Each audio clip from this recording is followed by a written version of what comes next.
Hello, good evening. मैं Pawan Rao, YouTube channel maths with Pawan Rao में, जैसा आप लोगों को पता है हम लोग एक सीरीज़ चला रहे थे और ये मैं क्वेश्चंस करवा रहा हूँ। थ्योरी आपको कंप्लीट करवा दी थी और बीच बीच में आप थ्योरी भूल नहीं जाओ बीच बीच में, इसलिए मैं कुछ क्वेश्चंस करवा देता हूँ और मैं वो वाले क्वेश्चंस करवाता हूँ जिसमें आप लोग जो प्रीवियस ईयर्स के आए हुए क्वेश्चंस हैं, और आप लोगों को ये 100% मैं बताता हूँ कि प्रीवियस ईयर्स के जो क्वेश्चंस हैं वो अब आपको आसान लगेंगे। क्यों? क्योंकि आप एक अच्छे से थ्योरी पढ़ चुके हो और कुछ जो मैंने टफ़ क्वेश्चंस की सीरीज चलाई थी उसके क्वेश्चंस अगर आप लोग कर चुके हो तो फिर ये क्वेश्चंस एकदम आसान लगेंगे। कुछ क्वेश्चंस मैं 2015 के आपको करवाऊंगा, मैं मेंस के क्वेश्चंस करवाऊंगा इसमें, और कुछ क्वेश्चंस 2014 के मेंस के क्वेश्चंस मैं आपके लिए करवाने वाला हूँ। क्वेश्चंस इतने आसान है, खुद को आपको आसान लगेंगे क्वेश्चंस। 17 मेंस का भी आप लोग देख लेना, पेपर में सारे के सारे इस पर अपलोड करूंगा वीडियोस, उसमें आप लोग देख लेना, वो भी आसान ही होंगे अगर आप एक बार टफ सीरीज़ और एक बार अगर अच्छे से थ्योरी कर लेते हो तो पहला क्वेश्चन आपके सामने लिखा हुआ है, आप लोग पढ़ लीजिए, मैं भी पढ़ देता हूँ। कितने आसान क्वेश्चन आए थे देखिए। ये 16 मेंस का क्वेश्चन है, कुछ 16 मेंस, कुछ 15 मेंस और कुछ 14 मेंस के मैं आपको क्वेश्चंस कराऊंगा, और कुछ क्वेश्चंस बीच बीच में मैं छोड़ भी दूंगा, जो बहुत ज़्यादा आसान होंगे उनको मैं छोड़ दूंगा। तो क्वेश्चन नंबर फर्स्ट हम लोग देखते हैं। Triangle A B C is a isosceles triangle, A B equals to A C, A 40 degree है, बाह्य कोण ए बी डी और बाह्य कोण ए सी ई को जो बी सी को दोनों तरफ बढ़ाने पर बने हैं के द्विभाजक पी ओ और ओ क्यू हैं, तो ओ बिंदु पर अगर मिलते हैं तो बी ओ सी आप लोग बताइए कि कितने डिग्री होगा। इस टाइप से क्वेश्चन नंबर फर्स्ट जो अपने पास देखिए इस प्रकार से लिखा हुआ है। एक ट्रायंगल है ए बी सी, एक आइसोसेलेस ट्रायंगल है, समद्विबाहु त्रिभुज है। ये आगे बढ़ाने पर इधर डी पर और ये आगे बढ़ाने पर इधर ई तक आगे बढ़ता है। आगे बढ़ा दिया दोनों तरफ, ए बी बराबर ए सी और एंगल ए इक्वल्स टू दिया हुआ हम लोगों को कितना डिग्री दिया हुआ है, 40 डिग्री। यहाँ पर हम लोगों को कहा है कि बी सी को दोनों तरफ बढ़ाने पर, यहाँ पर इस प्रकार से है ए बी डी व ए सी ई जो बी सी को दोनों तरफ बढ़ाने पर बने हैं कि द्विभाजक पी ओ और ओ क्यू, इसका द्विभाजक मान लो पी ओ है और इसका द्विभाजक मान लीजिए ओ क्यू है। इसका द्विभाजक आप लोग मान लीजिए ओ क्यू है। ये यहाँ पर मिलते हैं तो बताइए बी ओ सी कितना होगा, ऐसा हम लोगों से पूछा है। देखो एक्सटीरियर एंगल बाइसेक्टर चाहे इसको बढ़ाने पर मिल ले चाहे इसको बढ़ाने पर, इस प्रकार से बात एक ही है। चाहे ये इसका भी एंगल बाइसेक्टर होगा, इधर वाले का भी एंगल बाइसेक्टर होगा और ये इधर वाले का भी एंगल बाइसेक्टर होगा। एक्सटीरियर एंगल दो इस प्रकार से, एक्सटीरियर एंगल और एक्सटीरियर एंगल बाइसेक्टर जहाँ पर मिलते हैं, तो ये इतनी चीज़ें इसको देनी जरूरी नहीं है। समद्विबाहु त्रिभुज है और ये सारी चीज़ें देनी जरूरी नहीं है। अगर वो यहाँ पर ये जो है यहाँ पर बना जो एंगल होता है ये होता है 90 degree minus half of angle A, ऐसा मैंने आप लोगों को थ्योरी में लिखवाया था। और मैं फिर कह रहा हूँ ये चीज़ें मैं आपको इसलिए पढ़ा रहा हूँ ताकि आपको थ्योरी याद आती रहे। तो अपने पास ये 40 डिग्री है तो 90 में से 40 का आधा अगर 20 माइनस करोगे आप लोग तो अपने पास आंसर आ जाएगा 70 डिग्री, जो कि ऑप्शन में है और यही अपना आंसर है। अगर आप लोग ऐसे भी इसको करना चाहो, 40 डिग्री अगर है तो बचा 140, तो ये होगा 70 डिग्री और ये भी अपने पास होगा 70 डिग्री। ऐसे कंप्लीट अगर करके भी आप लोग सोल्व करना चाहो तो भी आंसर अपने पास वही आना है। ये अपने पास 70 डिग्री है, बाहर वाला जो बचेगा अपने पास वो बचेगा 110 डिग्री। ये 70 है तो बाहर वाला 110, तो ये भी 55 होगा और ये भी 55 होगा। और वर्टिकली अपोजिट एंगल बराबर होते हैं, ये 55 तो ये भी अपने पास 55 डिग्री। ये अपने पास 55 डिग्री हो गया, ऐसे सोल्व करके अपने पास 55 डिग्री हो गया। 55 55 110, तो ये तो वही आना है अपने पास 70 डिग्री। तो ये आइसोसेलेस ट्रायंगल और ये सारे देने जरूरी नहीं है, वो तो एक लैंग्वेज बड़ी करने के लिए इसने दे दिया। ये अगर 40 डिग्री है तो ये 90 माइनस हाफ ऑफ है। एक्सटीरियर एंगल जहाँ पर बनता है वो मैं आप लोगों को बता चुका हूँ। क्वेश्चन नंबर 2 आपके सामने बोर्ड पर लिखा हुआ है। क्वेश्चन नंबर 2 आप लोग पढ़ लीजिए। इसमें लिखा हुआ है किसी वृत्त की दो जीवाएं ए बी और सी डी जिनका केंद्रक ओ है एक दूसरे को पी पर काटती हैं। A P B equals to 40 degree हो तो A O C plus B O D का मान क्या होगा। जैसा मैंने बोला है, मैं बीच बीच में, हमेशा नहीं, अपना जो चैप्टर चल रहा है मेंसुरेशन चल रहा है, लेकिन बीच बीच में मैं क्वेश्चंस करवाते रहूँगा ताकि थ्योरी आप लोग भूलो नहीं, इसलिए बीच बीच में मैं लेसन डालते रहूँगा। ये देखिए कितना आसान क्वेश्चन है। क्वेश्चन नंबर 2, अगर आपको थ्योरी अच्छे से पढ़ी है तो, अगर आपने थ्योरी अच्छे से पढ़ी है तो देखिए कितना आसान है। ए सी और बी डी, ए सी और बी डी एक दूसरे को पी पर काटते हैं, ऐसा लिखा हुआ है। A P C equals to 40 degree, AC और अपने पास AB व CD हैं, सॉरी आपने क्वेश्चन में देखा होगा AB और CD हैं। इसने कहा है APC यहाँ पर जो बना कोण है वो अपने पास है 40 degree, APC equals to 40 degree है, तो AOC प्लस BOD का मान क्या होगा? AOC प्लस BOD का मान क्या होगा? तो अगर आप लोगों को याद हो तो मैंने बताया था दो कोर्स अगर अंदर की तरफ इंटरसेक्ट करें, ये वाला एंगल अगर x है और इसको अगर y माने हम लोग, तो दो कोर्स जहाँ पर अंदर की तरफ इंटरसेक्ट करें वहाँ पर बना एंगल होता है half of angle x plus angle y, और इन दोनों का सम ही पूछा है बराबर 40 डिग्री। जहाँ पर दोनों इंटरसेक्ट करती हैं ऐसा बताया था या नहीं बताया था? अगर नहीं बताया था आप थ्योरी वापस पढ़िए, पढ़ाया था, बताया था, याद है तो अच्छी बात है।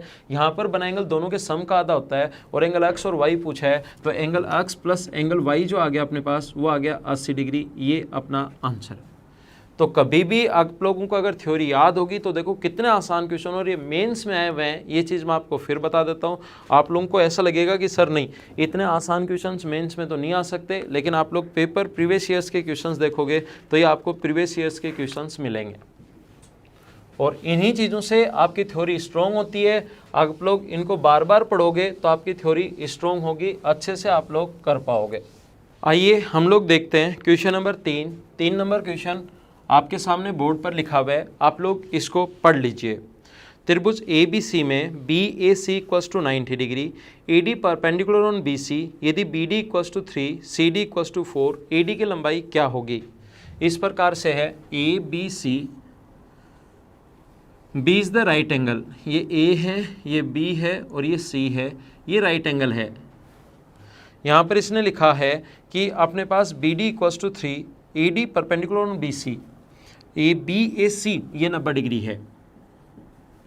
क्वेश्चन में गिवन है A 90 डिग्री है and AD perpendicular on BC, AD जो है वो परपेंडिकुलर है BC पर। देखो कितना आसान क्वेश्चन आया हुआ है, CGL मेंस 2015 का क्वेश्चन है। BD की लेंथ अपने पास 3 है और CD की लेंथ 4 है, तो AD की लेंथ पूछिए। और ये कम से कम आपको 1000 बार बता चुका हूँ, कम से कम है 1000 बार। तो इस प्रकार से यहाँ से एल्टीट्यूड अगर डाल दिया जाए राइट एंगल ट्रायंगल में, तो इससे रिलेटेड 4 फॉर्मूले आप लोगों को बताए थे, वो चारों फॉर्मूले आप लोग याद कर लीजिए अगर क्वेश्चंस आपको अच्छे से करने हैं तो।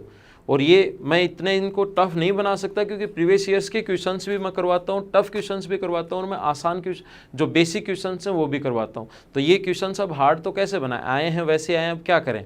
तो देखो कितना आसान क्वेश्चन है। तो AD स्क्वायर बराबर अपने पास होगा 3 × 4, ये अपने पास फॉर्मूला मैं आपको लिखवा चुका हूँ, इससे रिलेटेड 4 फॉर्मूले। एल्टीट्यूड की लेंथ निकालनी है तो AD स्क्वायर बराबर BD × CD, तो AD की जो लेंथ आ जाएगी वो आ जाएगी 4 का रूट 2, 2√3, ये अपना आंसर है। आइए हम लोग चलते हैं क्वेश्चन नंबर 4 की तरफ। क्वेश्चन नंबर 4 की तरफ हम लोग चलते हैं। 4 नंबर बोर्ड पर लिखा हुआ है, आप लोग इसको पढ़ लीजिए। AD is the perpendicular of internal bisector of ABC of triangle ABC. If D is drawn through D and parallel to BC to meet AC at E, if the length of AC equals to 12 cm, then length of AE is। आसान question है, एक बार मैं पहले भी करवा चुका हूँ, लेकिन CGL मेंस के क्वेश्चंस आपको करवा रहा हूँ और CGL मेंस में ही आया हुआ है, तो एक बार मैं फिर से समझा देता हूँ और ये क्वेश्चन अब आपको आना चाहिए। इस प्रकार से एक ट्रायंगल है AB और C, इसने कहा है ABC का एंगल बाइसेक्टर, ये AB और C, और ये जो एंगल बाइसेक्टर है, ये जो एंगल बाइसेक्टर है इस पर अपने पास ये यहाँ से यहाँ तक एंगल बाइसेक्टर पर ये एल्टीट्यूड है। B के एंगल बाइसेक्टर पर ये जो है AD एल्टीट्यूड है, यानी परपेंडिकुलर, यानी 90 डिग्री का कोण बना रहा है। BD पर एंगल बाइसेक्टर पर AD परपेंडिकुलर है, 90 डिग्री का कोण बना रहा है। यदि इसके पैरेलल BC के पैरेलल एक लाइन यहाँ से खींची जाए जो इसको E पर मिले, अगर AC की लेंथ 12 हो तो AE की लेंथ बताइए, ऐसा हम लोगों से पूछा गया है। तो क्वेश्चन हम लोग कैसे कर पाएंगे, ध्यान दीजिए बोर्ड पर कैसे सोल्व करेंगे हम लोग।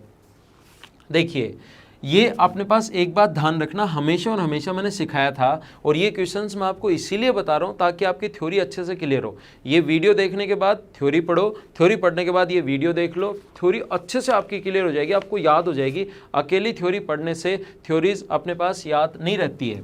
तो यहाँ पर इस प्रकार से है यहाँ से ध्यान रखना, वही लाइन अगर एल्टीट्यूड का काम करे और वही लाइन अगर एंगल बाइसेक्टर हो, इसका मतलब वो आइसोसेलेस ट्रायंगल होगा और फिर वही लाइन मीडियन का काम करेगी।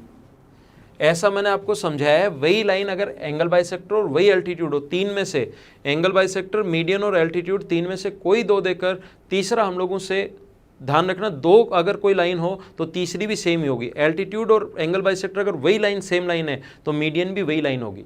तीनों लाइन एक ही होती हैं, अगर दो दी हुई हैं तो तीसरी भी वही लाइन होगी। ध्यान रखना, ये मैंने अच्छे से समझाया था आपको सिमिलरिटी में और कहा भी था कि याद रखना। तो यहाँ से ये लाइन एंगल बाइसेक्टर है और इसको ये लाइन 90 डिग्री का कोण भी बना रही है, एक बार आगे बढ़ा दो। और ये इसने कहा है इसके पैरेलल है, गिवन है, डी पैरेलल है बीसी के, ये क्वेश्चन में गिवन है। तो आप लोग मुझे बताइए, यही लाइन तो एल्टीट्यूड का काम कर रही है और यही लाइन एंगल बाइसेक्टर का काम कर रही है, तो ये आइसोसेलेस ट्रायंगल होगा यहाँ से यहाँ तक, बी से पी, बी से ए तक बराबर होगा, पहली बात। और दूसरा, यही लाइन फिर मीडियन का काम भी करेगी। आइसोसेलेस ट्रायंगल में वही मीडियन, वही एंगल बाइसेक्टर, वही एल्टीट्यूड होता है, तो मिड पॉइंट आ गया, ये मीडियन का काम करेगी तो मिड पॉइंट आ गया। और मिड पॉइंट से पैरेलल लाइन अगर कभी भी खींचे तो वो सामने वाले साइड के भी मिड पॉइंट पर ही जाकर मिलती है, ये बात ध्यान रखना। तो 12 है तो ये भी 6, ये भी 6, ए ई का मान पूछा है तो आंसर आ गया 6 सेंटीमीटर। तो आइए हम लोग चलते हैं क्वेश्चन नंबर 5 पर। 5 नंबर क्वेश्चन आपके सामने दिखाई दे रहे, आप लोग इसको पढ़ लीजिए। कितने आसान क्वेश्चंस दिखवाए हुए हैं। क्रमशः 10 और 4 सेंटीमीटर लंबाई वाले दो वृत्त ए बी और सी डी के समांतर जीवाएं हैं और केंद्र के एक की तरफ अगर हैं तो उनके बीच की दूरी क्या होगी। दो पैरेलल कोर्ड्स देने के बाद अगर कभी भी हम लोगों से रेडियस अगर पूछे तो कैसे करते हैं, ध्यान दीजिए। पिछला लेसन में भी एक बार मैं पहले भी बता चुका हूँ, एक बार मैं फिर समझा रहा हूँ, अच्छे से समझाया था वहाँ पर आप लोगों को। दो कोर्ड्स पैरेलल हैं ए बी और सी डी, एक ए बी है और दूसरा अपने पास है सी डी। ये अपने पास इस प्रकार से दिया हुआ है, मान लो इस पर परपेंडिकुलर पी और क्यू परपेंडिकुलर हैं और इनके बीच की डिस्टेंस दी हुई है 3। सी डी की लाइन दी हुई है 10, सी डी की लाइन दी हुई है 10 और ए बी का जो मान दिया हुआ है वो दिया हुआ है अपने पास, दिया हुआ है 4। तो रेडियस अगर पूछे कभी भी हम लोगों को तो रेडियस निकालने का जो तरीका होगा ऐसे क्वेश्चन में वो होता है कि 10 अगर दोनों एक ही तरफ हैं तो दोनों का अंतर कितना है 6, 10 और 4 दोनों का अंतर 6 और 6 का आधा 3, 10 और 4 का अंतर 6, उसको आधा करते हैं 3। क्या दोनों के बीच की डिस्टेंस भी अगर 3 है तो रेडियस फिर आप लोग डायरेक्ट निकाल लोगे, 10 का स्क्वायर 100 प्लस 4 का स्क्वायर 16, 10 का स्क्वायर प्लस 4 का स्क्वायर और रूट लेके 2 का भाग देते हैं, ये अपना आंसर आ जाएगा। हमेशा और हमेशा ध्यान रखना, आप लोग कभी भी अगर ये एक ही तरफ हो तो दोनों का अंतर करके 2 का भाग देते हैं, वो बीच की दूरी होनी चाहिए। और अगर दोनों तरफ हो तो दोनों को ऐड करके 2 का भाग देते हैं, वो बीच की दूरी होनी चाहिए। तो फिर डायरेक्ट ये वाला फॉर्मूला आप लोग लगा दोगे कि स्क्वायर करके ऐड करो और 2 का भाग दो तो आंसर आ जाएगा। तो ये अपने पास आ गया 116/2 और 116 को 2√29 हम लोग लिख सकते हैं, पहला तरीका। दूसरा तरीका क्या हो सकता है, इसको x मान लो, ये तो आपके पास जो कल फॉर्मूला मैंने आपको बताया था जो आपको याद रखना है। दूसरा तरीका आपके पास ये हो सकता है कि यहाँ से यहाँ तक सी डी की लेंथ को आप लोग 10 है तो ये परपेंडिकुलर डाला तो 5 और ये मान लीजिए रेडियस है, तो एक इक्वेशन यहाँ से बनेगी r² बराबर x² प्लस 5 का स्क्वायर। दूसरी इस ट्रायंगल में यहाँ से यहाँ तक OQD में ये भी रेडियस r है, कोण 90 डिग्री है, 4 है तो ये बचा 2, ए बी की लेंथ 4 है तो उधर वाला बचा 2, तो यहाँ से लिख सकते हैं r² बराबर 2 का स्क्वायर प्लस x प्लस 3 का स्क्वायर। इक्वेशन फर्स्ट भी r² की वैल्यू है, इक्वेशन सेकंड भी r² की वैल्यू है, दोनों को हम लोग बराबर रख सकते हैं, वहाँ से x का मान आ जाएगा, उसको या तो इक्वेशन फर्स्ट में रख लेना या इक्वेशन सेकंड में रख लेना, r का मान आ जाएगा। तो ये क्वेश्चन मैं पहले भी समझा चुका हूँ, सिर्फ डेटा चेंज है, 2-3 बार आया हुआ है ये क्वेश्चन, इसलिए बार बार जब भी मेंस के क्वेश्चंस करते हैं ऐसा क्वेश्चन आ जाएगा। तो आइए अब हम लोग चलते हैं क्वेश्चन नंबर 6 की तरफ। आपके सामने बोर्ड पर लिखा हुआ है क्वेश्चन, आप लोग पढ़ लीजिए। ABCD चक्रीय चतुर्भुज AB व DC तक बढ़ाई जाती है यदि वे P पर मिलती हैं। CGL मेंस 2015 का क्वेश्चन है। PA = 8, PB = 6, PC = 4, then PD की लंबाई बताइए। AB व DC को बढ़ाया जाता है साइक्लिक क्वाड्रेटर चक्रीय चतुर्भुज में। AB व DC को बढ़ाया, चक्रीय चतुर्भुज है ये, ABC व D, इसको आगे बढ़ाया, AB व CD को आगे बढ़ाया, जो P पर मिलता है, P से A तक दिया हुआ है 8, P से A तक यहाँ तक टोटल, P से B तक दिया हुआ है 6, ये दिया हुआ है 6, P से C तक 4 है, देन हमें लेंथ पूछे PD की। इसकी लेंथ क्या होगी? दो कोड्स आगे बढ़ाने पर अगर सर्कल के बाहर अगर इंटरसेक्ट करें तो आप लोगों को पता होगा, ऐसा मैंने लिखवाया था अगर याद हो तो, PA इंटू PB बराबर PC इंटू PD। और थ्योरी में मैं आप लोगों को ये भी समझा चुका हूँ, थ्योरी में मैं आपको ये समझा चुका हूँ कि अपने पास PA इंटू PB बराबर PC इंटू PD क्यों होता है, ये भी मैंने थ्योरी में आप लोगों को समझाया था। तो P से A तक अपने पास 8 है, P से B तक अपने पास 6 है, P से C तक 4 है और P से D तक फाइंड आउट करना है। तो P से D तक की जो वैल्यू आ गई वो आ जाएगी, सोल्व करने पर 4 से कट गया 2 बार और सोल्व करने पर अपने पास आ जाएगा 12। ये अपना आंसर था क्वेश्चन नंबर 6। तो देखो हम लोग मेंस के क्वेश्चंस कर रहे हैं, फिर आप लोगों को लगेगा कि सर इतना आसान इतना आसान इतना आसान कैसे आ रहा है। ध्यान रखना 17 मेंस का जो हो हल्ला हुआ था, जो हवा हुआ था कि बहुत ज़्यादा पेपर हार्ड आ गया, आप लोग आगे आगे जैसे जैसे हम लोग चलते जा रहे हैं 17 मेंस के क्वेश्चंस भी मैं डालूंगा, आप खुद देखना कि कितने आसान थे वो। आइए हम लोग देखते हैं क्वेश्चन नंबर 7, जो एक आसान क्वेश्चन और कुछ इसमें सीखने को मिलेगा। तो ध्यान दीजिए बोर्ड पर, यदि एक चतुर्भुज के कोणों का अनुपात 2:7:2:7 हो तो निम्न में से कौन सा ठीक होगा? पैरेललोग्राम, रोम्बस, ट्रिपेजियम या स्क्वायर। एंगल्स का रेशियो दिया हुआ है 2:, किसी भी क्वाड्रिलेटरल के 7, 2:7। तो हमें ये पता है कि क्वाड्रिलेटरल के चारों एंगल्स का सम 360 होता है। 360 को इस रेशियो में बांटोगे आप लोग तो अपने पास टोटल अपने पास 18, पहला चाहिए तो 2 से गुना कर दो, किसी भी इस रेशियो में बांटना है, मतलब जिस भी तरीके से आप बांटना चाहो। तो यह आ जाएगा 40, 360/18 इंटू कर देंगे 7 से, यह आ जाएगा 140। ऐसे ही ये 40 आ गया है, ये 140, ये 40 आ गया है, ये 140, इस प्रकार से। तो किसी भी क्वाड्रिलेटरल के अगर चारों अपोजिट एंगल्स बराबर हैं, 40, 140, 40 और 140, अगर अपने पास अपोजिट एंगल्स बराबर भी हैं और अपने पास एडजेसेंट एंगल का सम 180 अगर है तो वो या तो पैरेललोग्राम होगा या रोम्बस होगा। तो यहाँ दोनों ऑप्शन है, पैरेललोग्राम भी हो सकता है, रोम्बस भी हो सकता है।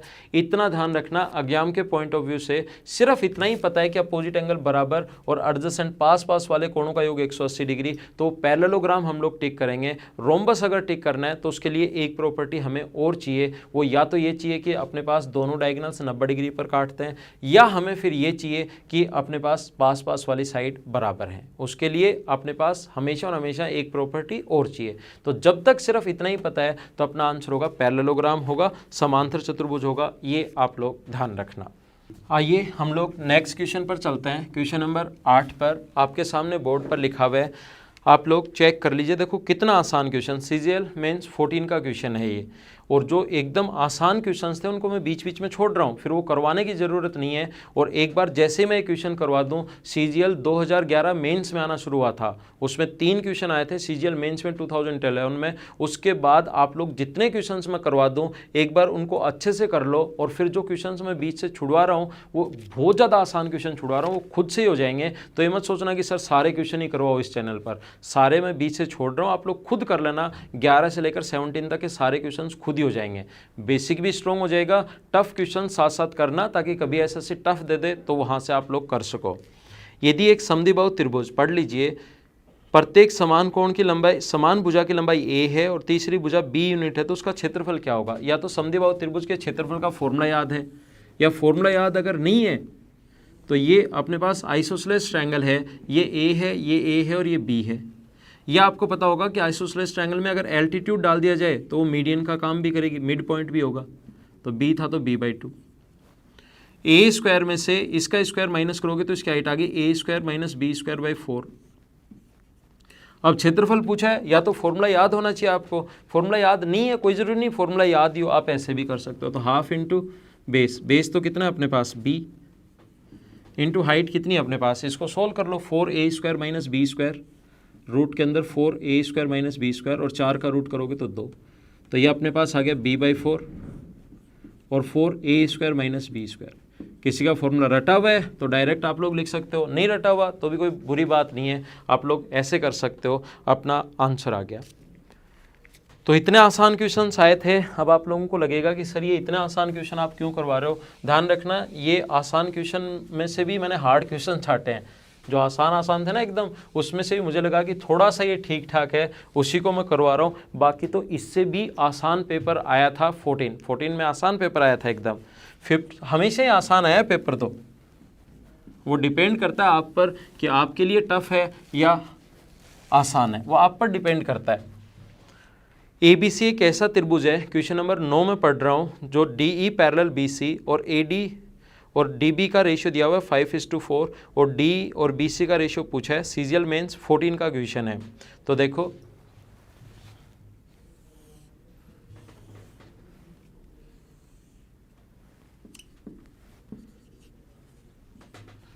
A, B और C, यहाँ पर लिखा हुआ है DE पैरेलल है BC के,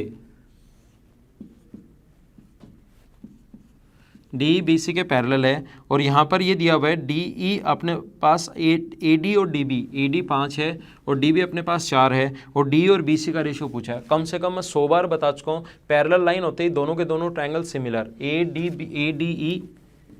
ADE सिमिलर हो जाएगा किसके साथ, ABC के साथ, और सिमिलरिटी में साइड्स का रेशियो AD/AB बराबर DE/BC बराबर AE/AC। तो अपने पास ये 5 है, ये 9 है, तो छोटे वाले की 5, बड़े वाले की 9, तो छोटे वाले की 5 और बड़े वाले की 9। यही पूछा है D और BC का रेशियो, तो DE/BC का रेशियो भाई आना है 5:9, क्योंकि AD 5 और AB 9, तो रेशियो 5:9 ध्यान रखना। आसान क्वेश्चन आए थे, बहुत ज़्यादा आसान क्वेश्चन। देखिए आप लोग, अगला आप देखिए क्वेश्चन नंबर अपने पास लिखा हुआ है 10। इसमें लिखा हुआ है 2 कॉन्सेंट्रिक सर्किल जिनकी त्रिज्या, पढ़ रहा हूँ आप लोग भी पढ़ लीजिए, 17 और 25 है। एक रिजु रेखा, हिंदी मीडियम वाले ध्यान रखना, रिजु रेखा स्ट्रेट लाइन को बोलते हैं।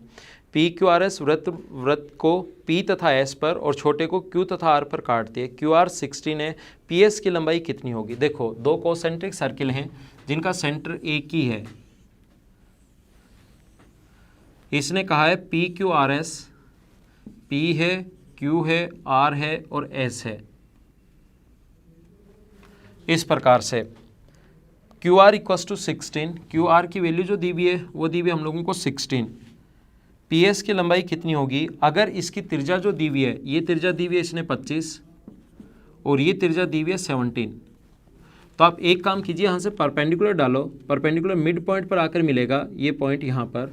तो आप लोग ये 16 अगर है तो इधर भी 8 बचा, इधर भी 8 बचा, क्योंकि 16 था यहाँ से यहाँ तक, तो परपेंडिकुलर हमेशा मिड पॉइंट पर मिलता है। छोटे वाले सर्कल की बात करें तो 17 के स्क्वायर में से 8 का स्क्वायर माइनस करोगे तो ये आ गया 15। अब हम लोग बड़े वाले सर्कल अगर बात करें ट्रायंगल की यहाँ से यहाँ तक, तो देखिए 90 डिग्री के सामने ये तो 25 है और ये अपने पास 15 है। 25 के स्क्वायर में से 15 का स्क्वायर माइनस करोगे तो ये यहाँ से यहाँ तक 20 आ जाएगा। और बड़े वाले सर्कल में भी ये कोड का काम करिए, परपेंडिकुलर मिड पॉइंट पर ये अगर 20 है तो इधर वाला भी फिर 20 ही होगा, और 20 और 20 40। PS की लंबाई इसने पूछा है तो ये अपना आंसर आ गया 40। तो बीच बीच में मैं ऐसे क्वेश्चंस आप लोगों के लिए देता रहता हूँ, प्रीवियस ईयर्स के क्वेश्चंस, टफ क्वेश्चंस भी बीच बीच में मैं सीरीज़ में डाल रहा हूँ। तो आप लोगों के लिए क्वेश्चन इसलिए करता हूँ मैं आपके लिए, क्योंकि अपने पास, और मैंने ध्यान रखना इजी क्वेश्चंस एकदम सारे इजी थे, उसमें जो ठीक ठाक थे उसको छांट के आपके लिए करवाएं ताकि आपको थ्योरी याद बनी रहे। तो बीच बीच में ऐसे क्वेश्चंस हम लोग करते रहेंगे। तो आज की क्लास में सिर्फ इतना ही, अभी हम लोग अगली क्लास में मिलते हैं कल शाम को। तब तक के लिए bye bye, take care, see you in the next lesson.